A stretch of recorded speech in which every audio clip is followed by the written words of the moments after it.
Mesdames et messieurs, bienvenue à votre rendez-vous. Nous sommes déjà là. Nous, c'est vous et moi. Eh bien, invité de la rédaction, votre invité, c'est Jean-Jacques Mamba. Bonjour. Bonjour. Jean-Jacques Mamba, je rappelle qu'il est porte-parole du MLC, Mouvement de Libération du Congo, de Jean-Pierre Bemba Gombo. Monsieur Jean-Jacques, dites-nous, le MLC, ça marche? Le MLC va très très bien. Rien à signaler à ce niveau-là. La santé du parti est au beau fixe. Tout va bien. Et vous vous appuyez sur quoi en disant que la santé est au beau fixe? Écoutez, le parti se confronte aux exercices politiques. Donc le dernier en date, c'est celui du dépôt des candidatures. Il en a fallu 711. Donc le MLC a bien déposé 711 candidats sur l'ensemble du territoire national. Je parle de la députation provinciale. Et donc lorsqu'un parti est en mesure, sur un pays continent comme le Congo, d'aligner 711 candidats, c'est un parti à respecter. Beaucoup ne l'ont pas fait, donc je vous dis que le MLC l'a fait, nous sommes fait.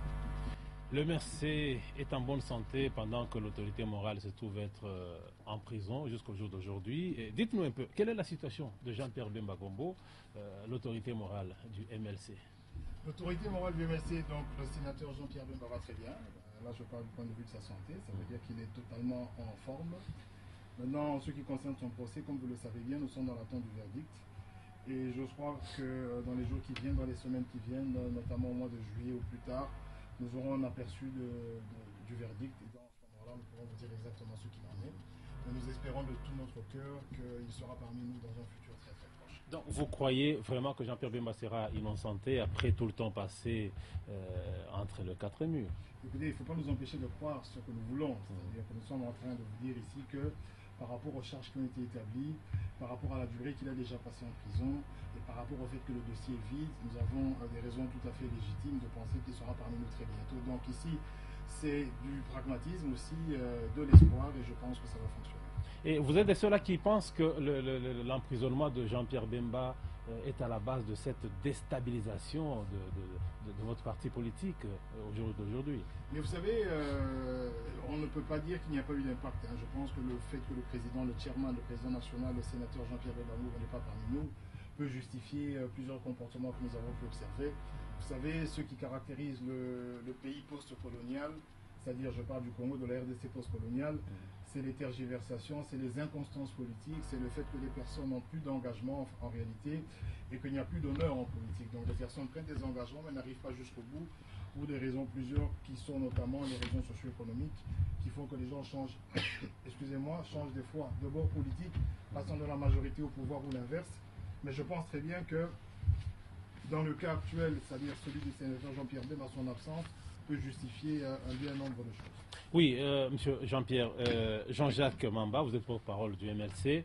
Revenons un peu à cette série de consultations entamées par le chef de l'État, Joseph Kabila Kabange, d'abord au Palais de la Nation et puis à la Cité de l'Union africaine. Vous, le MLC, quelle est la compréhension que vous avez sur le dialogue qui s'apprête, n'est-ce pas, à être organisé par le chef de l'État dans les jours à venir? Mais écoutez, nous comprenons qu'il y a une répétition qui n'a pas de fondement. Nous venons de réaliser les concertations nationales. La vie de la nation a été balayée au travers de 579 recommandations, dont le taux d'exécution est très faible, c'est-à-dire on a exécuté moins de 10% de ces recommandations. Donc ici, le chef de l'État s'est lancé dans un exercice répétitif. Et pour moi, le contenu est totalement vide dans la mesure où la plupart des questions qui sont évoquées sont traitées par la loi. Et à part la loi, vous avez des cadres de concertation pour tout ce qui peut être consensuel, c'est-à-dire le cadre de concertation avec la CENI, qui nous permet de régler d'autres questions. Donc ici, le chef de l'État, ce sont ses prérogatives. Nous ne refusons pas qu'il est le garant de la nation, selon notre constitution, et qu'il a la prérogative de s'assurer que tout va bien. Mais comme nous sommes dans un pays démocratique et que nous, le MLC, la majorité de l'opposition pense que ces questions-là peuvent être traitées en dehors d'un dialogue, parce que nous sommes dans un processus électoral, nous avons décidé de ne pas participer et de se focus sur l'amélioration du processus électoral.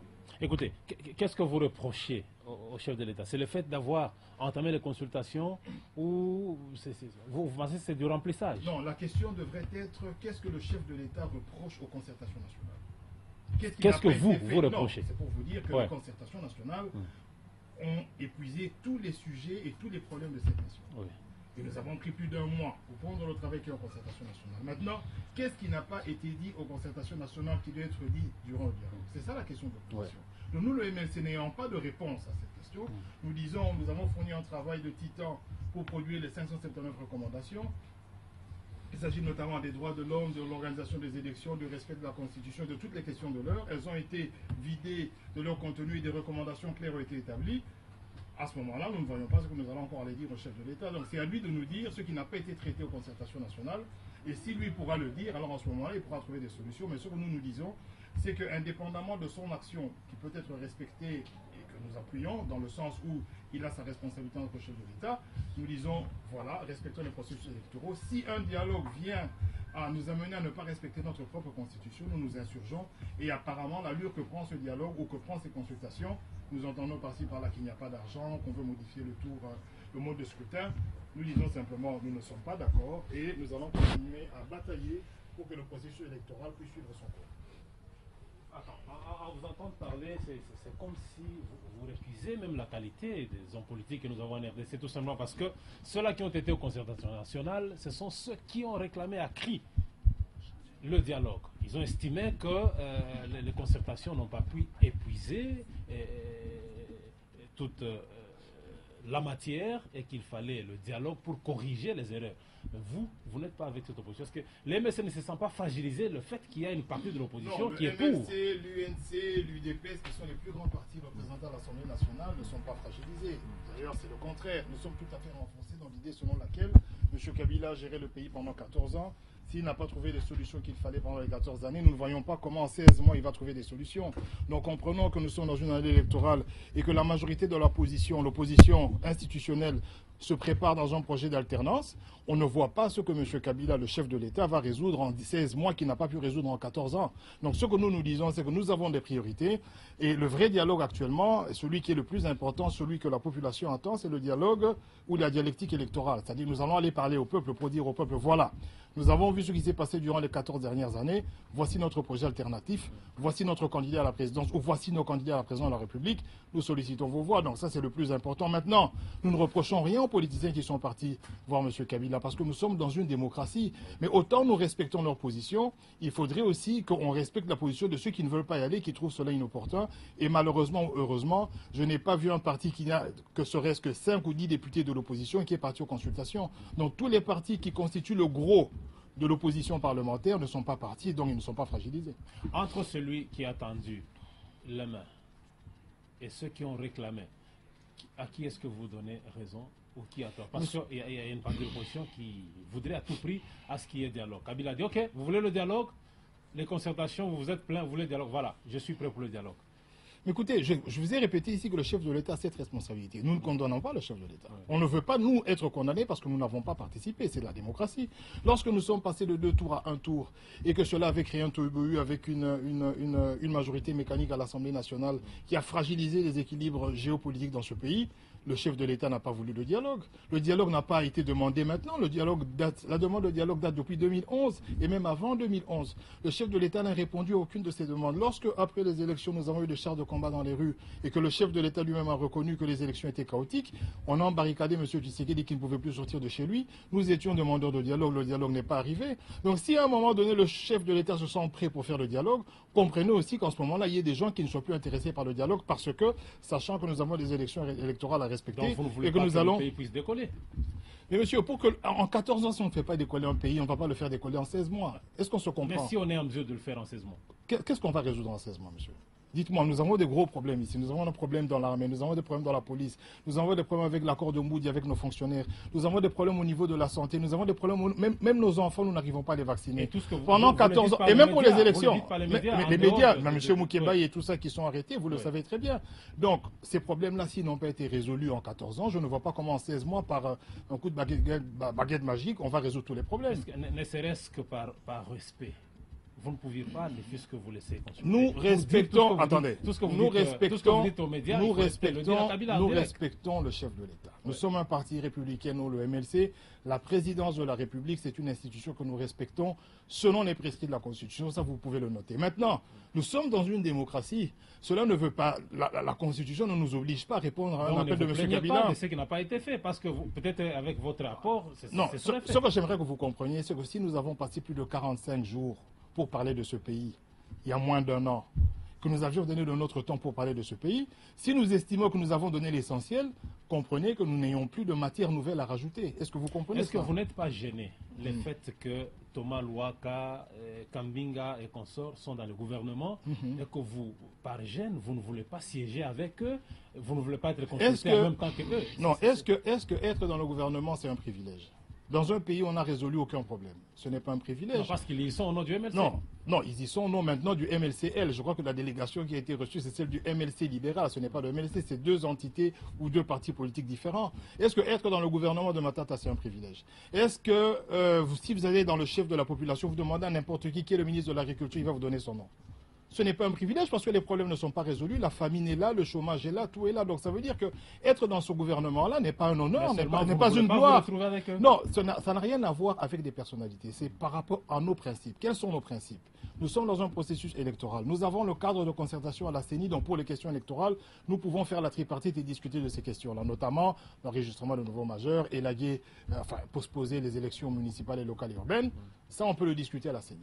Mais pour ceux qui restent, nous pensons avoir tout dit. Nous avons donné tout ce que nous avions au niveau des concertations nationales et ça ne vaut vraiment pas la peine d'en rajouter. C'est ce que nous expliquons. Donc, non seulement nous reconnaissons que le chef de l'État a cette prérogative, mais il faut que dans un cadre purement démocratique, on reconnaisse à une frange de l'opposition de ne pas être intéressé par des choses, par des redites. Il y a eu à Manilé où il y a eu beaucoup de dialogue dans ce pays. Les concertations nationales, ça a traîné comme ça a pu traîner. Je pense que tout a été dit et je reviendrai là-dessus pour vous dire que nous, MLC, nous n'avons rien à rajouter à ceux qui ont concertation nationale. Donc le dialogue sera-t-il inclusif ou exclusif? Écoutez, je ne sais pas quel adjectif on va coller à ce dialogue. Je ne sais même pas s'il y aura ce dialogue. Je pense que le chef de l'État a la responsabilité de s'organiser pour que tout se passe correctement, c'est-à-dire que son dialogue débouche sur des recommandations opposables à tous, dont lui-même doit être le chef exécuteur, parce que finalement, ce qui se passe dans ce pays, c'est un problème d'exécution. Le chef de l'État et son gouvernement n'exécutent pas ce qui a été convenu. Donc il y a un problème de confiance qui est brisé. Maintenant, en dehors de cela, il faut aussi qu'il respecte ses engagements constitutionnels. Je me rappelle qu'il avait prêté serment selon quoi il allait respecter sa constitution. Nous aimerions que cet engagement soit repris dans son dialogue et qu'il soit matérialisé par une volonté ferme et des actions concrètes qui nous permettraient de croire finalement que les mobiles qui poussent à ce dialogue ne sont pas des mobiles dilatoires en vue de prolonger les échéances électorales. Oui, je crois qu'un parti politique a, entre autres objectifs, conquérir le pouvoir, le garder le plus longtemps possible. Oui. Mais au jour d'aujourd'hui, l'opposition est fortement divisée. Est-ce que vous pensez qu'un jour, vous pouvez arriver à conquérir le pouvoir pendant qu'il y a plusieurs franges d'opposition au lieu de vous unir comme un seul homme pour combattre ce que vous appelez dictature ou majorité? Je n'ai pas parlé de dictature et je tiens à vous informer que l'opposition est organisée et c'est le seul espace où il y a vraiment la démocratie. Je ne pense pas qu'autour du chef de l'État il y a de la démocratie. Les gens, comme n'importe où en Afrique postcoloniale, sont agglutinés ou ça grippe au pouvoir, sont autour du chef de l'État. Vous avez des gens d'extrême gauche, vous avez des gens d'extrême droite. L'essentiel c'est d'avoir de quoi manger, d'avoir un pain, d'avoir un poste et ce n'est pas au nom de cela qu'on peut défendre une idéologie. Donc je ne pense pas que l'unité autour du chef de l'État est idéologique. Je le dirais parce qu'aujourd'hui, le jour que M. Kabila ne sera plus chef de l'État, je ne pense pas qu'il y aura encore cette majorité. Elle sera tout à fait émiettée. Donc il faut faire la part des choses. On a vu ça même à l'époque de M. Mobutu. Vous aviez la mouvance présidentielle et vous aviez l'opposition. Ceux qui étaient tout autour de M. Mobutu, ce n'était pas un problème d'idéologie, c'était un problème de positionnement socio-économique. Et les gens y sont restés alors qu'ils avaient des obédiences. Lorsque vous regardez les statuts de ces partis, vous allez voir que ce sont des obédiences tout à fait différentes. Mais la seule chose qui les réunissait, c'est l'idée de garder le pouvoir le plus longtemps, comme vous l'aviez dit, oui. Mais pas garder le plus longtemps dans les limites de la Constitution. C'est-à-dire que si la Constitution vous limite à 2 mandats, vous vous arrêtez. Même si vous aviez la prétention de le garder le plus longtemps, alors en ce moment-là, vous devez chercher un autre candidat qui va pérenniser la vision. Vous parlez beaucoup plus de la Constitution, vous parlez de la loi. Selon vous, quelles sont les dispositions qui sont, comment dirais-je, ambiguës dans la Constitution et qui pourraient justifier un quelconque glissement? Mais écoutez, il n'y a pas d'ambiguïté pour l'article 220, c'est une disposition verrouillée qui stipule que le chef de l'État devrait à 2 mandats et pas plus que cela. Donc je pense que c'est un article le plus connu de toute la Constitution. N'importe qui dans la rue, sur toute l'étendue du territoire national, tout le monde connaît l'article 220, c'est l'article phare. Je pense qu'en ce moment-ci, il n'y a pas un focus sur la personne de M. Kabila. Lorsqu'on parle de la Constitution, parce que là où vous et moi, nous ne sommes pas d'accord, il faut qu'il y ait quelque chose qui nous unisse. Il faut qu'il y ait quelque chose qui nous oppose ou qui s'oppose à nous. Et la seule chose pour laquelle nous sommes d'accord d'aller parler avec la majorité, c'est le respect des textes qui nous unissent. Et ces textes-là, c'est ça la Constitution qui est la loi sacrée. Donc dès l'instant que l'exécutant ou l'exécutif ou le gouvernement ou le chef de l'État ne respecte pas la Constitution, alors en ce moment-là, il y a des troubles sociaux. Et vous veniez de dire, illico, que votre parti s'est préparé en conséquence. Vous avez déjà présenté les candidats à travers le pays, 711. 711, oui. Et s'il arrivait aujourd'hui que le gouvernement Matata et la communauté internationale n'arrivent pas à réunir le moyen qu'il faut pour les élections cette année, que devra faire la CENI, selon vous? Mais écoutez, d'abord, je vais demander à ce moment-là au Premier ministre de démissionner, pour la bonne et simple raison que les élections se préparent et qu'on n'attend pas une année avant les élections pour déclarer qu'on n'a pas les moyens, on n'a pas la possibilité de réunir les moyens. D'abord, il faut qu'on tire les conséquences de l'incapacité des gouvernants, de la faillite de l'État. Une élection qui est tout à fait obligatoire, qui se prépare sur 5 ans, une quotité est mise de côté dans le budget chaque année pour préparer ces élections. Donc que ça soit au niveau du fichier électoral et ainsi de suite, mais aussi au niveau de la logistique. Donc si cela n'a pas été fait, nous allons opposer cette incapacité aux dirigeants en leur demandant de démissionner. Vous et moi savez que c'est de l'utopie, ils ne vont pas le faire. Mais dans tous les cas, c'est le peuple qui va trancher cette affaire. Parce que je ne peux pas comprendre, je ne peux pas accepter, et d'ailleurs vous le dites, mais M. Mende l'a dit il n'y a pas très longtemps, je crois il y a 2-3 mois, il disait que le gouvernement n'a pas de problème de moyens. Donc si M. Mende aujourd'hui va repasser à la télévision pour nous expliquer qu'aujourd'hui le gouvernement n'a pas d'argent, mais il portera la conséquence de ses propos. Parce qu'en ce qui concerne le MLC, nous avons un pays qui est capable d'organiser les élections et cela ne pouvait être fait que si ce pays s'était préparé et s'il y a une réelle volonté de faire ces élections. Mais il me semble bien qu'il y a une volonté qui est latente et on veut un peu aller vers une stratégie de pourrissement pour qu'il n'y ait pas ces élections. Et nous en appelons aux dirigeants qui doivent savoir qu'aujourd'hui, le peuple attend d'aller aux urnes pour se choisir de nouveaux dirigeants et donc de telles attitudes sont de nature à fragiliser la cohésion sociale. Le peuple portera un jugement, le peuple va se prendre en charge. Eh bien, ça revient souvent dans l'opposition. Vous voulez inciter la population à la révolte générale ou qu'est-ce que vous entendez par se prendre en charge de la population? Non, je ne pense pas que ce qui s'est passé le 19 janvier était un mot d'ordre de l'opposition. On ne pousse pas les gens à la révolte. Le pays nous appartient à tous. Il n'y a pas d'une côté des personnes qui détiennent le pays et d'autres des personnes qui doivent subir leurs lois. Il y a simplement un pays qui appartient à tout le monde et il y a des personnes qui ont donné leur confiance à des dirigeants pour mener au bien leur destinée. Maintenant, si ces dirigeants ne méritent plus la confiance parce qu'ils ont brisé le contrat social, parce qu'ils ont fait des promesses, comme vous vous rappelez bien en 2011, avec des TGV, avec beaucoup de promesses et qui n'ont réalisé aucune de ces promesses, il n'appartient pas à ce pouvoir-là de s'imposer par la force des armes ou de le monopole de la défense légitime. Donc, ce que je suis en train de vous expliquer, c'est que nous ne pousserons jamais les gens dans la rue. Mais ce que nous disons, c'est que de par expérience, de par ce que nous avons vécu récemment, par exemple au mois de janvier, de par l'histoire de ce pays, vous connaissiez à l'époque de Mobutu et tout ça, nous aimerions que nos dirigeants soient responsables par le respect des textes. Parce que la seule chose qui peut nous aider à avancer dans ce pays, c'est le respect de ce qui est écrit. Rien que ça. Apparemment, vous vous attaquez plus aux dirigeants actuels et vous oubliez, dans un passé récent, que vous avez été aux affaires, vous avez dirigé ce pays et vous ne vous reprochez de rien. Quand je parle de vous, je vois le MLC. Mais écoutez, monsieur, vous êtes en train de me faire un cours d'histoire. Moi, je vous parle de ce que nous sommes en train de vivre actuellement.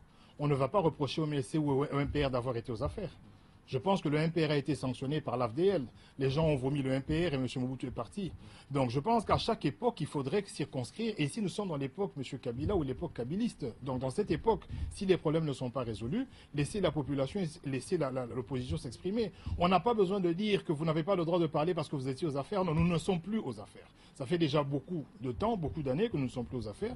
Pour ceux qui y sont et qui ne sont pas à la hauteur, laissez au moins la latitude à l'opposition d'en parler. Une opposition incapable aujourd'hui de se choisir un porte-parole. Vous pensez que cette opposition pourrait faire mieux? Mais écoutez, la question du porte-parole, c'est une question, je ne vais même pas dire obsolète, mais laissez-moi quand même le dire. Je dois dire qu'elle est obsolète. Nous sommes à une année, à 16 mois des élections présidentielles. Nous allons aux législatives. Ce n'est pas une question d'actualité. L'incapacité de l'opposition à se choisir un porte-parole relève aussi du fait qu'il y a des ambitions et qu'il y a un réel espace démocratique où la concurrence règne. Dites-moi, nous sommes à 16 mois de la fin du mandat du président. Qui de la majorité s'est prononcé comme candidat à la présidence? Personne. c'est la peur, c'est la terreur qui règne. Donc au niveau de l'opposition, nous discutons, chacun exprime ses ambitions. Malheureusement, nos amis de la majorité, la majorité, les gens de la majorité n'ont pas cette latitude-là de parler de l'après M. Kabila, l'après-chef de l'État. Tout le monde se cramponne à dire que son mandat n'est pas fini parce que les gens ont peur. Nous, au niveau de l'opposition, nous n'avons pas peur. Son mandat n'est pas fini. Oui, mais écoutez, on ne va pas préparer les élections présidentielles en novembre 2016. Donc même si son mandat n'est pas fini, on doit s'organiser. On peut avoir des primaires, on peut avoir beaucoup d'activités pour préparer les personnes qui vont y être, qui présentent leur projet de société, en pré-campagne naturellement. Donc on ne va pas attendre le 16 novembre 2016 pour choisir un candidat. Mais comme je vous le dis, ça c'est la cuisine de la majorité. Au niveau de l'opposition, je pense que les expressions sont libres, les débats sont houleux, mais c'est aussi une expression démocratique et je pense très bien qu'on trouvera finalement un compromis. Et l'essentiel, c'est pas d'avoir un candidat, mais savoir le meilleur. Et je pense que nous, le MLC, nous avons le meilleur et nous allons gagner. Ce compromis viendrait après 2016? Non, écoutez, chaque parti politique a des prétentions présidentielles, enfin, du moins les grands partis. M. Tshisekedi qui est encore vivant apparemment, qui reprend la santé. M. Kamere qui est là et qui est très actif. Jean-Pierre Bemba, notre sénateur, il est là. Donc chacun de nous a un projet. Il est là en prison. Bon, il va sortir. Ici 2016, vous le verrez. Quelle fois. Et j'espère qu'il viendra sur ce plateau pour. J'espère qu'il viendra sur ce plateau pour discuter avec vous. Avec la justice. Non, mais écoutez, nous restons positifs et nous avons presque le devoir de l'être. Ce pays en a besoin. Vous savez, je crois bien que si le sénateur Jean-Pierre Bemba était sur la scène politique, il y a bien de choses qui ne se seraient pas passées. Pas parce que c'est une personne providentielle, mais parce que c'est un fils de ce pays qui a quand même été aux élections présidentielles, qui a fait plus de 42% de voix et qui a quand même un certain aura. Et je pense que si vous comparez la période de 1+4, c'est-à-dire lorsque nous étions au pouvoir, comme vous le dites, et la période d'après M. Bemba, ce sont des périodes tout à fait différentes. Et il y a eu beaucoup plus de dérives après le 1+4 qu'il n'y en a eu pendant cette époque-là. Donc il faut reconnaître aux personnes leur mérite. Voilà, revenons à la Commission électorale nationale indépendante pour parler de ce qu'on a dénoncé, les doublons de candidature. Êtes-vous concerné par le phénomène doublon? Si oui, ou sinon, comment vous expliquez ce phénomène dans un parti dit organisé? Oui, écoutez, dans notre parti, nous n'avons pas eu de doublons. Je ne sais pas exactement, parce que c'est une explication technique. Il me semble qu'il y a des gens qui avaient déposé des noms dans des listes tout à fait différentes, oui, qui ont oublié ou qui n'ont pas eu le temps de retirer. Voilà. Écoutez, le CENI a un travail de toilettage. Je pense que le travail a été fait. Il ne m'appartient pas de faire des commentaires, mais j'en ferai si les résultats de ces scrutins sont entachés d'irrégularités suite à la non-détection, par exemple, des doublons. Donc il faudrait bien que la CENI fasse son travail. Ce sont des problèmes qui arrivent, c'est de la technicité.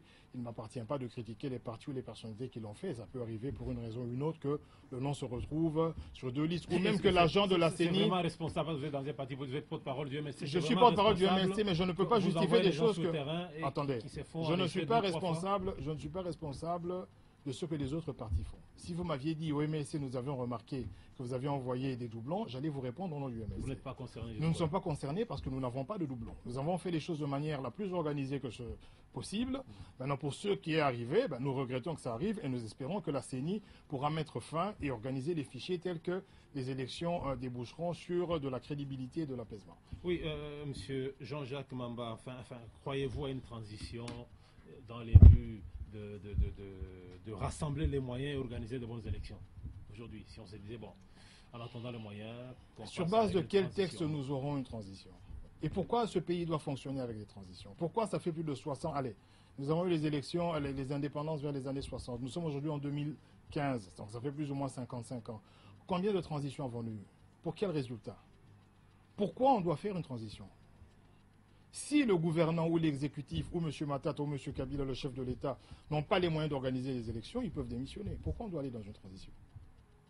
Ça n'apportera rien au peuple congolais. Ce que nous disons, c'est que voilà, à un certain moment, lorsqu'on passe autant d'années au pouvoir, lorsqu'on fait deux gouvernements comme M. Matata, on atteint certaines limites. Lorsque les problèmes ne sont pas résolus, il faudrait qu'au niveau de la majorité, par exemple, on puisse renouveler la classe de la majorité et trouver d'autres personnes qui seront en mesure de continuer la vision du chef de l'État. Il faut que ça se passe comme ça. C'est-à-dire aucun pays ne se développe sans l'alternance. Pourquoi? Parce que l'alternance, c'est le choc des idées, c'est le choc des programmes, c'est le choc de la manière de voir les choses et de les exécuter. Maintenant, nous n'avons qu'une seule vision. C'était les 5 chantiers, révolution de la modernité. Comme je vous ai dit ici, des TGV, il y a beaucoup de choses qu'on a vues qui n'ont pas été réalisées.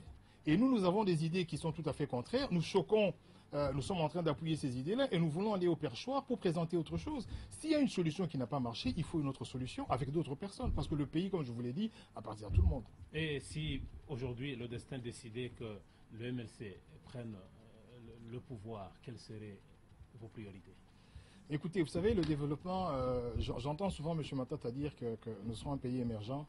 On atteint l'émergence que lorsqu'on commence par l'autosuffisance alimentaire. Vous savez, le plus gros problème des Congolais actuellement, s'il y a un problème qu'il faut résoudre et qui nous a fait perdre la dignité, c'est que les gens ne mangent pas à leur faim. Donc je pense que la priorité de l'autosuffisance alimentaire et surtout de l'emploi, parce que nous sommes dans une ville où il y a plus ou moins 7 millions de chômeurs, sont les axes prioritaires d'un gouvernement responsable. Maintenant, lorsqu'on vous parle de la fibre optique, on vous parle de beaucoup de choses, alors que ces questions-là essentielles, après 14 ans, n'ont pas été résolues, je pense que c'est tout à fait incongru et irresponsable.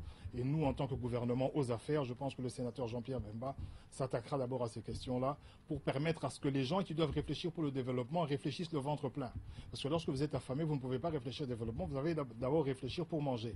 Lorsque vous ne savez pas payer le Minerval parce que vous n'avez pas de travail, c'est difficile pour vous de penser au développement si vos enfants ne vont pas à l'école. Donc je pense que ce sont deux axes prioritaires, c'est-à-dire l'autosuffisance alimentaire et l'emploi, qui doivent être le socle qui peut nous mener finalement vers ce qu'on appellerait un pays émergent d'ici 2030. Voilà, c'est sur cette note que nous terminons cette tranche. Invité de la rédaction, vous l'avez reconnu, je venais de vous le présenter illico, il s'appelle tout simplement Jean-Jacques Mamba, il est le porte-parole du mouvement de libération du Congo, MLC, de Madame Eve Bazaïba. Non, MLC de M. Jean-Pierre Bemba Gombo, le sénateur. Et Madame Eve Bazaïba. La secrétaire générale. Thomas Louaka. C'est un autre parti. C'est un autre parti qui n'est pas le MLC. Non. Voilà, merci. Nous allons nous retrouver au prochain numéro. Donc, soyez scotchés sur la RTGA Aude pour la suite de notre programmation. D'ici là, portez-vous bien. Merci.